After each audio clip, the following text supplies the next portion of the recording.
Hello दोस्तों, स्वागत है आपके यूट्यूब चैनल जेक वाला में। चलिए, जो आप लोग का प्री बोर्ड एग्जाम होने वाला है 11 दिसंबर का, उसका वेरी वेरी इंपॉर्टेंट प्रश्न देखने वाले हैं। ठीक है, सामाजिक विज्ञान का देखने वाले हैं, क्लास 10 का वेरी वेरी इंपॉर्टेंट प्रश्न देखने वाले हैं। अगर आप लोग हमारे से पहले इससे पहले आप लोग का 3 वीडियो अपलोड हो चुका है, 3 या फिर 4 आप लोग का प्लेलिस्ट में है। सभी वीडियो आप लोग जाके देख लीजिए।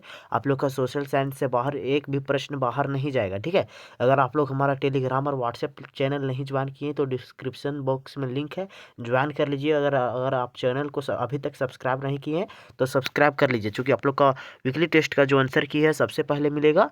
और जो आप लोग का प्री बोर्ड एग्जाम है उसका वेरी वेरी इंपॉर्टेंट क्लास और क्लास 10 का बिल्कुल फ्री तैयारी कराया जाएगा। ठीक है, अगर आप लोग व्हाट्सएप चैनल को ज्वाइन कर लीजिए, क्योंकि आप लोग का वहाँ पर नोटिफिकेशन मिल जाता है कि कब वीडियो अपलोड होने वाला है और कितना वीडियो अपलोड होने वाला है। ठीक है, तो व्हाट्सएप चैनल को ज्वाइन करना नहीं भूले। चलिए, आप लोग का इससे पहले आप लोग का मॉडल सेट 3 तक करा चुके हैं। ठीक है, ये मॉडल सेट 4 है, बिल्कुल ओरिजिनल प्रश्न रहेगा। इससे आप लोग को बहुत सारे प्रश्न एग्जाम में देखने को मिलेगा, इसलिए वीडियो को अंत तक देखिएगा। अगर इससे आप लोग का एक भी प्रश्न नहीं मैच करेगा तो आप लोग कमेंट आकर करिएगा कि सर एक भी प्रश्न नहीं मैच किया। ठीक है, इससे मैच करेगा ही करेगा, ये काफ़ी ज़्यादा इंपॉर्टेंट है प्रश्न। ठीक है, क्लास 10 का है, सामाजिक विज्ञान का, जो आप लोग का प्री बोर्ड एग्जाम होने वाला है 11 दिसंबर को है, उसके दृष्टिकोण से काफ़ी ज़्यादा इंपॉर्टेंट प्रश्न है।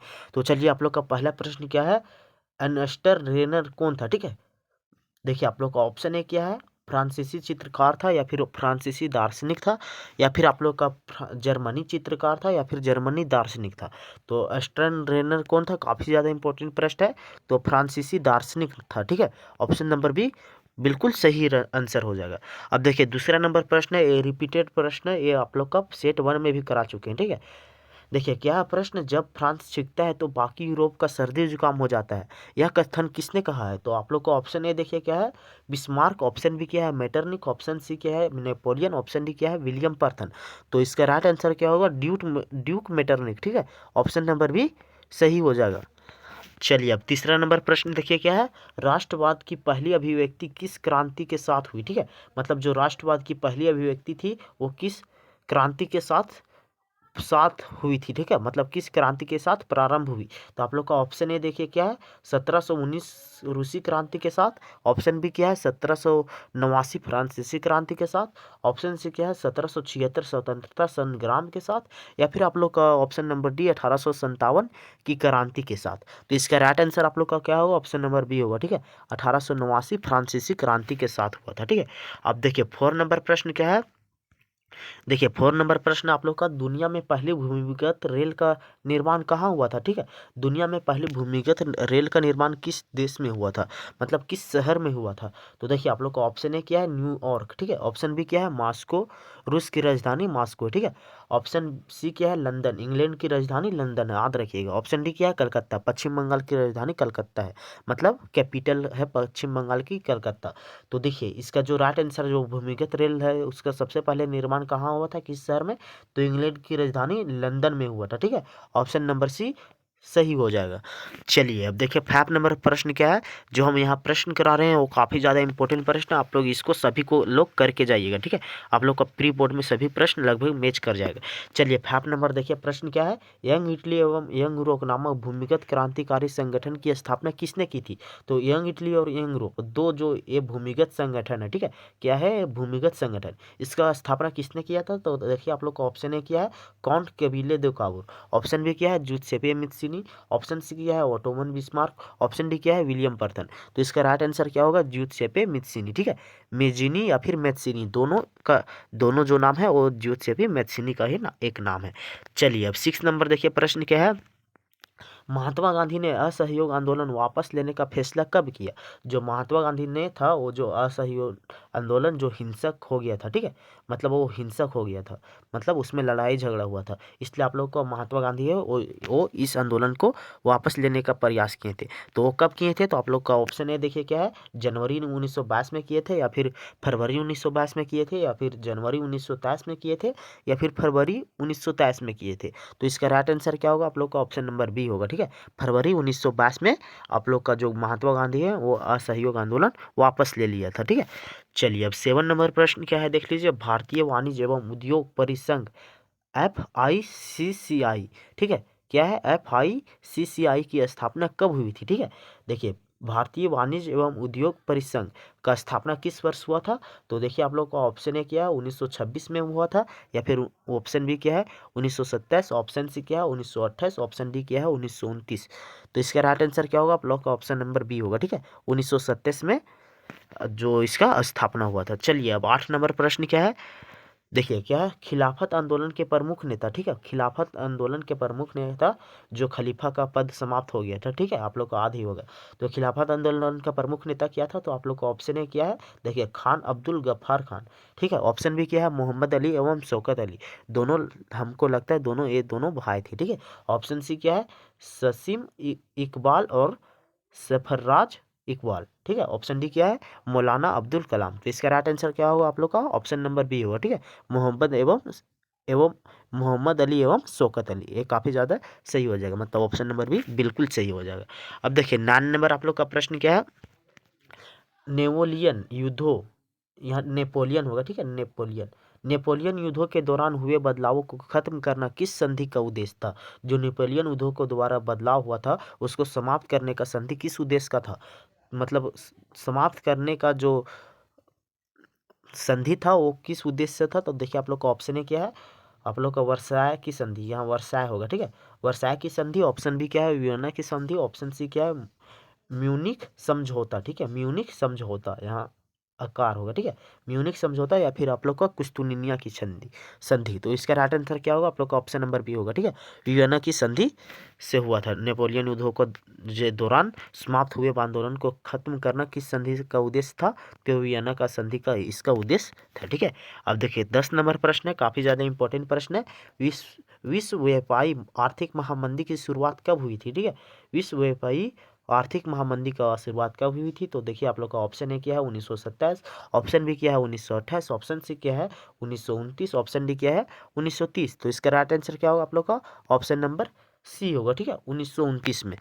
चलिए अब 11 नंबर देखिए प्रश्न क्या है, निम्न में से किसी देश में एकात्मक, किस देश में एकात्मक एकात्मक शासन व्यवस्था, एकात्मक मतलब एक दलीय व्यवस्था है, ठीक है, एक दलीय व्यवस्था किस देश में है? तो आप लोग का ऑप्शन ए देखिए क्या है भारत, ऑप्शन बी क्या है संयुक्त राष्ट्र अमेरिका, ऑप्शन सी क्या है स्विट्जरलैंड, ऑप्शन डी क्या है श्रीलंका। तो इसका राइट आंसर आप लोग का क्या होगा? ऑप्शन नंबर बी श्रीलंका होगा, ठीक है। चलिए अब 12 नंबर देखिए प्रश्न क्या है आप लोग का, निम्नलिखित में कौन सुमेलित है, मतलब इसका इनमें से कौन सा मिलान सही है? तो देखिए आप लोग का ऑप्शन ए क्या है संघ सूची में कौन कौन सा जो अंग आता है वो कौन आता है? पुलिस, कृषि, व्यापार। तो ये आप लोग का बिल्कुल गलत हो जाएगा, ठीक है। अब देखिए ऑप्शन बी क्या है राज्य सूची में प्रतिरक्षा, बैंकिंग, संचार, ये भी नहीं आता, ठीक है, तो ये भी आप लोग का बिल्कुल गलत हो जाएगा। अब देखिए ऑप्शन सी क्या है आप लोग का समवर्ती सूची में क्या आता है? वन, विवाह, उत्तराधिकारी, शिक्षा। जहां आप लोग को शिक्षा समवर्ती सूची में देख लिया तो आप लोग समझ लीजिएगा ये बिल्कुल सही होगा। और ऑप्शन डी तो हो ही गा नहीं, चूंकि देख लीजिए यहाँ अवशिष्ट शक्ति राज्य सरकार, ये बिल्कुल गलत हो जाएगा, ठीक है। तो इसका जो राइट आंसर वो होगा वो क्या होगा आप लोग का? ऑप्शन नंबर क्या होगा आप लोग का? ऑप्शन नंबर सी होगा, ठीक है, समवर्ती सूची, वन, विवाह, उत्तराधिकारी, शिक्षा। काफी ज्यादा इंपॉर्टेंट प्रश्न है, इसको आप लोग याद कर लीजिए, ठीक है। तो इसका राइट आंसर आप लोग का क्या होगा? ऑप्शन नंबर सी होगा, ठीक है। चलिए अब देखिए आप लोग का 13 नंबर प्रश्न क्या है, देख लीजिए। अमेरिका में नागरिक अधिकार आंदोलन 1954 से 1968, जो अमेरिका में नागरिक अधिकार आंदोलन चला था वो कब तक चला था? तो 1954 से 1968 याद रखिएगा, ठीक है। तो जो आंदोलन चला था वो किसके द्वारा चला गया था? तो वही प्रश्न में पूछा है। तो देखिए आप लोग का ऑप्शन है क्या है जॉर्ज बुश द्वारा, या फिर मार्टिन बुश द्वारा, या फिर आप लोग का नेल्सन मंडेला, ठीक है। और ऑप्शन डी क्या है मार्टिन लूथर किंग। तो इसका राइट आंसर आप लोग का क्या होगा? Option number D Martin Luther king द्वारा अमेरिका में नागरिक अधिकार आंदोलन को चलाया गया था, ठीक है। आंदोलन कब तक चला था आप लोग याद रखिएगा, काफी ज्यादा इंपॉर्टेंट है। तो 1954 से 1968 तक चला था, ठीक है, लगभग आप लोग का 12 साल, ठीक है। चलिए अब देखिए 14 नंबर प्रश्न क्या है, अश्वेत शक्ति आंदोलन कब हुआ? ठीक है, अश्वेत शक्ति आंदोलन जो था वो कब हुआ था?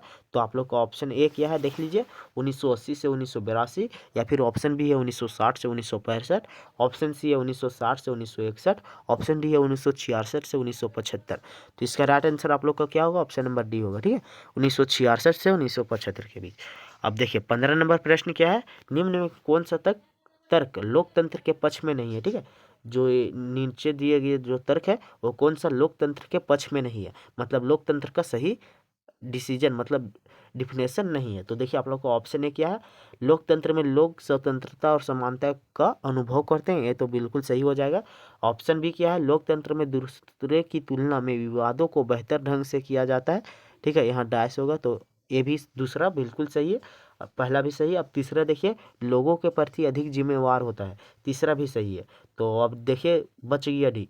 डी क्या कहता है, लोकतांत्रिक देश अन्य देशों की तुलना में अधिक समृद्ध होते हैं, तो ये बिल्कुल गलत होता है। ठीक है, बिल्कुल गलत है। तो इसका राइट आंसर आप लोग का क्या होगा, ऑप्शन नंबर डी होगा। ठीक है, लोकतांत्रिक देश अन्य देशों की तुलना में अधिक समृद्ध होता है, ये बिल्कुल गलत है। चलिए अब देखिए 16 नंबर प्रश्न क्या है। ठीक है, तो देखिए अब आप लोग का 16 नंबर प्रश्न क्या है, लोगों को राजनीतिक सुधार लागू करने में सशक्त बनाने वाला कौन सा अधिनियम सर्वोत्तम है। ठीक है, जो लोगों का राजनीतिक सुधार लागू करने का सशक्त नियम बनाने वाला कौन सा अधिक नियम सर्वोत्तम है, मतलब सर्वश्रेष्ठ है। ठीक है, तो देखिए आप लोग का ऑप्शन ए क्या है, सूचना का अधिकार, ऑप्शन बी है स्वतंत्रता का अधिकार। ठीक है, ऑप्शन सी क्या है देख लीजिए आप लोग का, शिक्षा का अधिकार, ऑप्शन डी क्या है, स्वतंत्रता पूर्वक आगमन का अधिकार। ठीक है, तो इसका राइट आंसर आप लोग का क्या होगा, ऑप्शन नंबर ए होगा। ठीक है, आप लोग बोलेंगे सर कि आप चारों ऑप्शन क्या पढ़ते हैं, केवल एक ही बार में आंसर दे दीजिए। तो इसका तो हम बता दें, अगर आप लोग को एक ही बार में आंसर दे देंगे तो आप लोग जो एग्जाम में चारों ऑप्शन को पढ़िएगा तो वहाँ पर कंफ्यूज हो जाइएगा। ठीक है, इसलिए यहाँ पर हम चारों ऑप्शन को एक ऑप्शन ना पढ़कर बाकी आप लोग को चारों ऑप्शन को पढ़ देते हैं। ठीक है, तो इसका जो 16 का राइट आंसर क्या होगा, ऑप्शन नंबर ए, सूचना का अधिकार मतलब सही होगा। अब देखिए 17 नंबर प्रश्न क्या है, इस समय निम्न में किस प्रकार की सरकार बेहतर मानी जाती है। ठीक है, जो नीचे दिया गया है चार ऑप्शन, उसमें से कौन सा सरकार बेहतर माना जाता है। ठीक है, लोगों के नज़र में। तो ऑप्शन ए क्या है देख लीजिए, राजतंत्र, ऑप्शन बी क्या है, तानाशाही, ऑप्शन सी क्या है, लोकतंत्र, ऑप्शन डी क्या है, इनमें से कोई नहीं। तो आप लोग का जो ऑप्शन नंबर सी है लोकतंत्र, वो काफ़ी ज़्यादा सही हो जाएगा। ठीक है, लोकतंत्र लोगों की नज़र में काफ़ी ज़्यादा अच्छा शासन व्यवस्था है। अब देखिए आप लोग का 18 नंबर प्रश्न क्या है, उन समूहों को क्या कहते हैं जो सरकारी नीतियों को प्रभावित करने का प्रयास करता है। ठीक है, उन समूहों को मतलब वह समूह को क्या कहते हैं जो सरकारी नीतियों को प्रभावित करता है।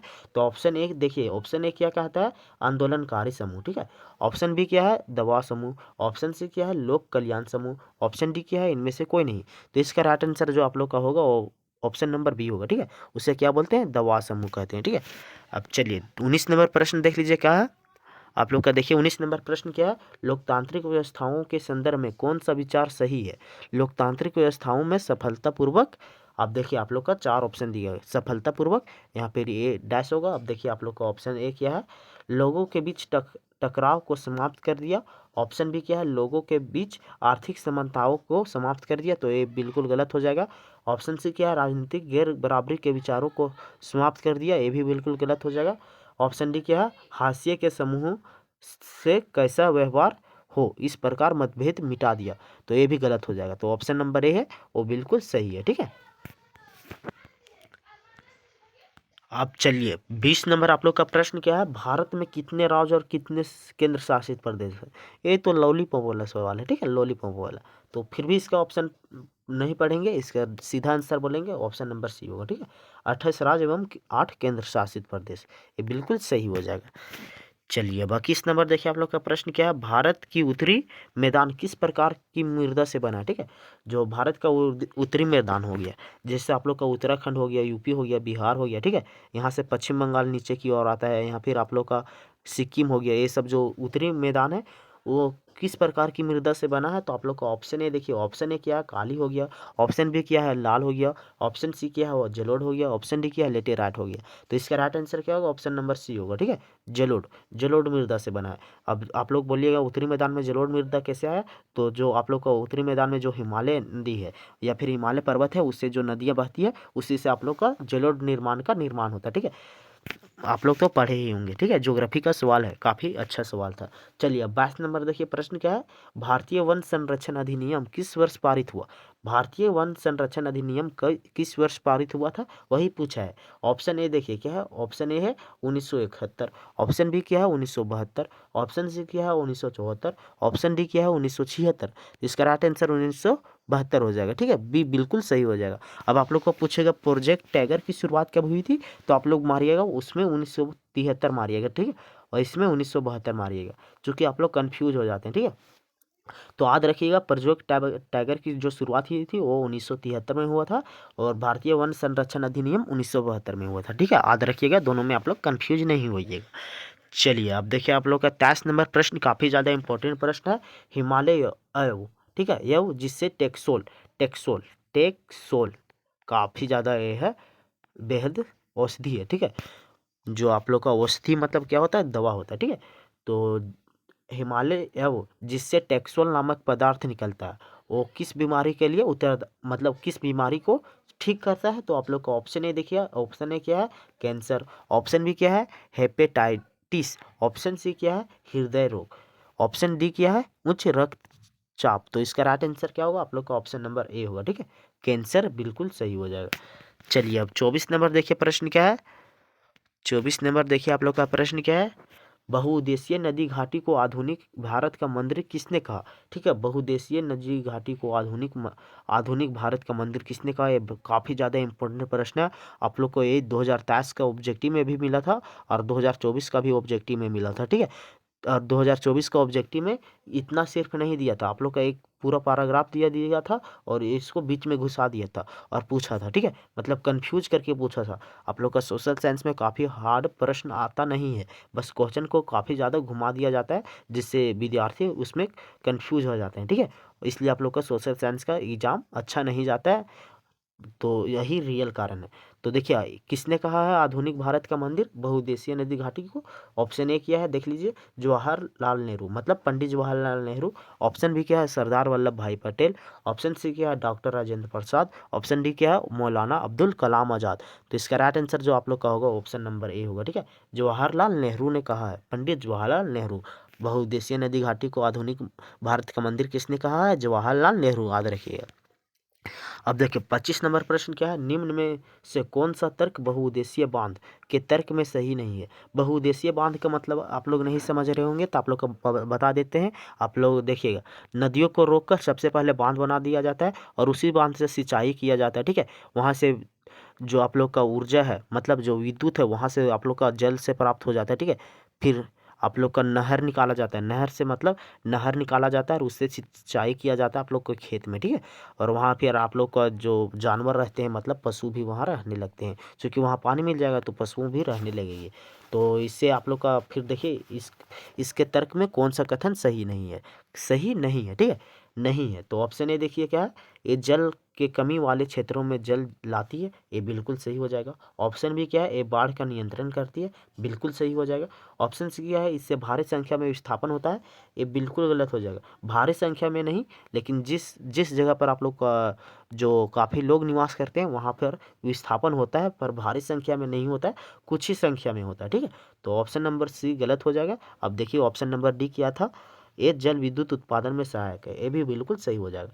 तो ऑप्शन नंबर सी है वो गलत हो जाएगा, ठीक है, भारी संख्या में नहीं कुछ संख्या में विस्थापन होता है जब वहाँ जनसंख्या अधिक रहेगा तब। चलिए अब देखिए आप लोग का 26 नंबर प्रश्न क्या है, झूम कृषि किस प्रकार की कृषि का उदाहरण है, ठीक है, झूम कृषि को झारखंड में किस नाम से जाना जाता है, काफ़ी ज़्यादा इंपॉर्टेंट प्रश्न है, जेपीएससी एग्जाम में भी पूछा गया, ठीक है। क्या पूछा गया है, झूम कृषि को झारखंड में किस नाम से जाना जाता है, तो क्या बोलते हैं, कुरुआ बोलते हैं, ठीक है, कुरुआ, याद रखिएगा, काफ़ी ज़्यादा इंपॉर्टेंट प्रश्न, क्या बोलते हैं, कुरुआ। ये सब आप लोग को एग्जाम में नहीं पूछा जाएगा, लेकिन जब आप लोग जेपीएससी यूपीएससी दीजिएगा तो आप लोग का पूछा जाएगा कि झारखंड में झूम खेती को किस नाम से जाना जाता है, तो याद रखिएगा कुरुआ। बाकी हम लोग अभी इस प्रश्न का उत्तर देखते हैं, क्या है देख लीजिए। 26 नंबर प्रश्न है, झूम किस प्रकार की कृषि का उदाहरण है, ठीक है। तो जो झूम खेती है तो वो किस प्रकार की कृषि का उदाहरण है, आप लोग का ऑप्शन है देखिए, ऑप्शन है क्या है, गठन कृषि, यहाँ गठन नहीं होगा गहन कृषि, ठीक है। ऑप्शन बी क्या है, रोपण कृषि, ऑप्शन सी क्या है, जीवन निर्वाह कृषि, ऑप्शन डी क्या है, वाणिज्य कृषि। तो इसका right answer option number C हो, ठीक है, जीवन निर्वाह कृषि।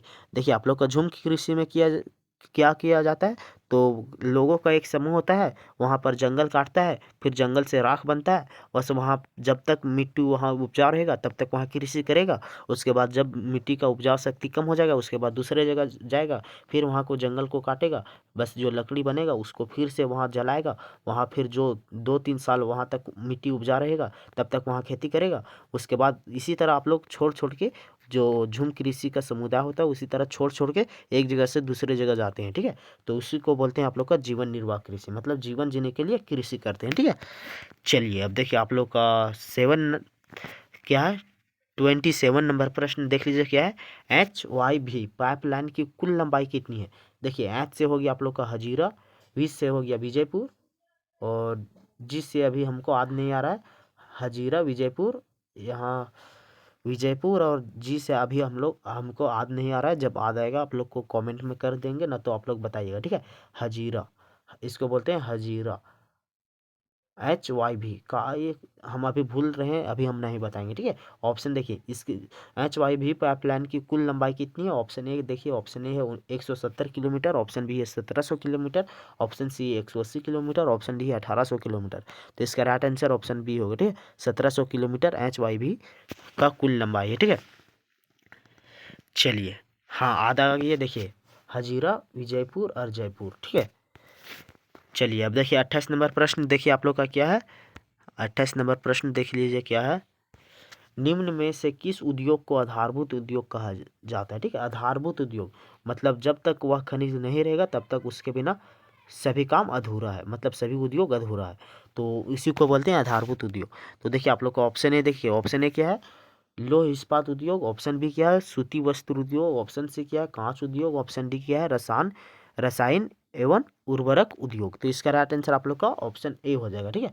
लौह इस्पात उद्योग, देखिएगा आप लोग कोई भी कारखाना चले जाइए वहाँ लोहा का उपयोग होता ही होता है, मतलब लौह इस्पात उद्योग का वहाँ होता ही होता है। आप लोग देख लीजिए, आप लोग घर के अगल बगल देख लीजिए, वहाँ खिड़की किससे बना है, तो आप लोग का लोहा से बना हो गया, दरवाज़ा भी लोहा से बना हो गया। आप लोग साइकिल से जाते हैं स्कूल, साइकिल भी लोहा से बना है। तो जब तक लोहा नहीं रहेगा तब तक आप लोग का जो उद्योग है वो नहीं चलेगा। तो समझ लीजिए जो आप लोग का लौह इस्पात उद्योग है वो आधारभूत उद्योग इसीलिए कहलाता है, ठीक है। अब चलिए अब 29 नंबर प्रश्न क्या है आप लोग का। मैनचेस्टर ऑफ इंडिया कहा जाता है, मतलब मैनचेस्टर ऑफ इंडिया किस शहर को कहा जाता है, भारत के किस शहर को कहा जाता है, वही क्वेश्चन पूछा है। तो ऑप्शन ए देखिए, ऑप्शन ए क्या है, मुंबई, ऑप्शन बी है कोलकाता, ऑप्शन सी है कानपुर, ऑप्शन डी है अहमदाबाद। तो इसका राइट आंसर आप लोग का ऑप्शन नंबर डी होगा, ठीक है। क्या होगा, अहमदाबाद। अहमदाबाद कहाँ है, तो गुजरात में है, ठीक है। गुजरात की राजधानी क्या है, अहमदाबाद। चलिए अब देखिए आप लोग का 30 नंबर प्रश्न क्या है। सीमा सड़क संगठन BRO की स्थापना किस वर्ष हुई। काफ़ी ज़्यादा इंपॉर्टेंट प्रश्न है, ठीक है। सीमा सड़क संगठन का स्थापना किस वर्ष हुआ था। ऑप्शन ए देखिए, ऑप्शन ए क्या है 1958 है, ऑप्शन बी क्या है 1960 है, ऑप्शन सी क्या है 1962 है, ऑप्शन डी क्या है 1964। इसका right answer option number B होगा, ठीक है। 1960 होगा, काफ़ी ज़्यादा सही हो जाएगा, ठीक है। ऑप्शन नंबर बी सही हो जाएगा। अब देखिए 31 नंबर प्रश्न क्या है। एक वस्तु का अधिकांश प्राकृतिक प्रक्रिया से उत्पादन क्षेत्रंग की गतिविधि है, ठीक है। क्या है प्रश्न, देख लीजिए फिर से पढ़ते हैं। एक वस्तु का अधिकांशता प्राकृतिक प्रक्रिया से उत्पादन क्षेत्र की कौन सी गतिविधि है, ठीक है, कौन सी गतिविधि है, वही प्रश्न पूछा है। तो ऑप्शन ए देखिए प्राथमिक, ऑप्शन बी है द्वितीयक, ऑप्शन सी है तृतीयक, ऑप्शन डी है उद्योग। तो इसका right answer option number A हो जाएगा, ठीक है, प्राथमिक। देखिए जो आप लोग का जो पृथ्वी है, जैसे भूमि हो गया, ये सब जो आप लोग का हो जाएगा, ये क्या हो जाएगा, आप लोग का प्राथमिक क्षेत्रक होगा। अगर भूमि पर हम लोग कृषि करते हैं तो आप लोग का द्वितीयक क्षेत्रक हो जाएगा। और जब कृषि को जब आप लोग जो प्रोडक्ट आता है, जैसे आप लोग दुकान में खरीदते हैं, जैसे दुकान में क्या खरीदते हैं, तो सामान ये सब खरीदते हैं, खाने पीने का सामान, तो जो वहाँ दुकान में बेचता है तो वो क्या हो जाएगा आप लोग का तृतीयक क्षेत्रक, ठीक है। तो आप लोग तीनों को इसी प्रकार याद रख सकते हैं। चलिए अब 32 नंबर प्रश्न देख लीजिए। 32 नंबर क्या है। कौन सा क्षेत्र भारत में सबसे बड़े रोजगार उत्पादक क्षेत्र के रूप में उभरा है, ठीक है। मतलब भारत में सबसे बड़ा रोजगार है वो किस क्षेत्र से आता है। तो देखिए आप लोग का ऑप्शन ए क्या है। ऑप्शन ए आप लोग का है, ऑप्शन ए है सेकेंडरी सेक्टर, मतलब माध्यमिक क्षेत्रक। यहाँ क्षेत्रक हो गया या फिर क्षेत्र, दोनों एक ही है। सेकेंडरी क्षेत्रक या फिर आप लोग का तृतीयक क्षेत्रक, मतलब तृतीय क्षेत्र, ठीक है। ऑप्शन ए क्या है, ऑप्शन सी क्या है, प्राथमिक क्षेत्र, ठीक है, प्राइमरी सेक्टर। तो इसका राइट आंसर आप लोग का हो जाएगा ऑप्शन नंबर बी, तृतीयक क्षेत्र, जिसको आप लोग क्या बोलते हैं, सेवा क्षेत्र से भी नाम से जाना जाता है। आप लोग को याद रखिएगा, सेवा क्षेत्र। तृतीयक क्षेत्र को और किस नाम से जाना जाता है, तो सेवा क्षेत्र के नाम से जाना जाता है, ठीक है। और ऑप्शन जो ए है, जो ऑप्शन ए है माध्यमिक क्षेत्रक, उसको क्या बोलते हैं आप लोग, द्वितीयक क्षेत्र, मतलब सेकेंडरी सेक्टर। और इसको और किस नाम से जाना जाता है, तो कृषि क्षेत्र, ठीक है, कृषि क्षेत्र। अब देखिए 33 नंबर प्रश्न, इस प्रकार का आप लोग का प्रश्न आप लोग को एग्जाम में देखने को मिल सकता है, इसलिए आप लोग को ये प्रश्न 33 नंबर करके जाइए, ठीक है। देखिए क्या आप लोग का 33 नंबर प्रश्न, मान लीजिए एक देश में 4 परिवार है, ठीक है, एक देश में 4 परिवार है, ए बी सी डी, ठीक है, मान लेते हैं ए बी सी डी, ठीक है। उन परिवारों की प्रति व्यक्ति 5,000 है, मतलब इसका 5,000, इसका 5,000, 5,000, 5,000, टोटल कितना हो गया, 25, मतलब 25,000 हो गया, ठीक है, 25,000। अगर 3 परिवारों का आय 4,000, 7,000, 3,000, मतलब देखिए 7 3 कितना हो गया 10, 10 और 4 कितना हो गया 14,000, तो 14,000 इसमें घटा दीजिए, ठीक है। तो चौथे परिवार का आय कितना होगा, तो जब 14,000 घटा देंगे तो कितना बचेगा, तो इधर बच गया आप लोग का 6 और 5, ठीक है। यहाँ क्या है देख लीजिए, प्रश्न शायद गलत होगा, नहीं तो ऑप्शन गलत होगा, ठीक है, बाकी मेरा सॉल्यूशन बिल्कुल सही है। देखिए फिर से प्रश्न पढ़ देते हैं। मान लीजिए एक देश में 4 परिवार रहते हैं, इन परिवारों के प्रति व्यक्ति आय 5,000 है, ठीक है, 4 परिवार, ठीक है, यहाँ 20 हो जाएगा, ठीक है, यहाँ पर हम 25 कर दिए थे, मतलब 5 परिवार का कर दिए थे।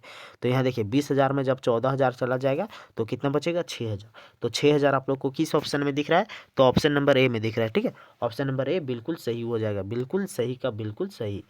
चलिए अब देखिए 34 नंबर प्रश्न देख लीजिए क्या है, मनरेगा, महात्मा गांधी राष्ट्रीय ग्रामीण रोजगार गारंटी अधिनियम 2005, मनरेगा का फुल फॉर्म आप लोग को पूछता है, ठीक है, मनरेगा, रेगा का फुल फॉर्म आप लोग को पूछता है, तो देखिए महात्मा गांधी क्या है, राष्ट्रीय ग्रामीण रोजगार गारंटी अधिनियम 2005, ठीक है, मनरेगा का फुल फॉर्म आप लोग याद रखिएगा, ठीक है। मनरेगा एक वर्ष में कितने दिन का रोजगार देता है, तो आप लोग का ऑप्शन एक देखिए 100 दिन, ऑप्शन बी क्या है 125 दिन, ऑप्शन सी क्या है 150 दिन, ऑप्शन डी 180 दिन। तो जो मनरेगा वो 100 दिन का कार्य देता है, ठीक है, ऑप्शन नंबर ए बिल्कुल सही हो जाएगा। अब देखिए आप लोग का 35 नंबर प्रश्न देख लीजिए क्या, ऋण की शर्तें में कौन शामिल है, मतलब ऋण लेने के लिए क्या क्या आपको शर्त देना होगा, ठीक है। जब आप लोग बैंक जाएंगे ऋण लेने तो आप लोग को कुछ मांगता है, ठीक है, कुछ कागज मांगता है, तो उसमें कौन कौन सा शर्त शामिल होना चाहिए। ऑप्शन ए देखिए, ऑप्शन क्या है, ब्याज दर बिल्कुल होना चाहिए, ऋण की राशि बिल्कुल होना चाहिए, ऑप्शन सी देखिए क्या है, ऑप्शन सी देखिए क्या है, ऋणाधार, मतलब ऋण लेने वालों को क्या बोलते हैं, ऋणाधार। और तो इसका right answer option number D, उपरोक्त में सभी हो जाएगा, ठीक है। चलिए ज़्यादा प्रश्न नहीं बचा, 4 प्रश्न और बचा है, इसलिए वीडियो को अंत तक देखिएगा।